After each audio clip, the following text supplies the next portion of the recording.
Investing തുടങ്ങാൻ ലക്ഷങ്ങൾ വേണമെന്നാണ് പലരും വിചാരിച്ചിരിക്കുന്നത്. എന്നാൽ യാഥാർത്ഥ്യം അതല്ല. വെറും 100 രൂപ കൊണ്ട് ഇൻവെസ്റ്റിംഗ് തുടങ്ങാമെന്ന് പറഞ്ഞാൽ നിങ്ങൾ വിശ്വസിക്കും?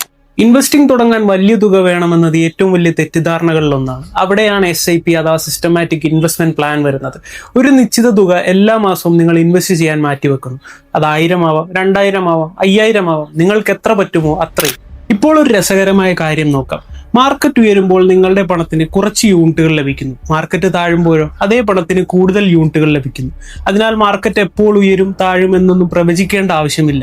നിങ്ങൾ സ്ഥിരമായി ഇൻവെസ്റ്റിംഗ് തുടർന്നാൽ മാത്രം മതി. ഇതിനെയാണ് റുപ്പി കോസ്റ്റ് ആവറേജിംഗ് എന്ന് പറയുന്നത്. പക്ഷേ SIPയുടെ ഏറ്റവും വലിയ ശക്തി ഇതല്ല. അതിന്റെ ഏറ്റവും വലിയ ശക്തി ഡിസിപ്ലിൻ ആണ്.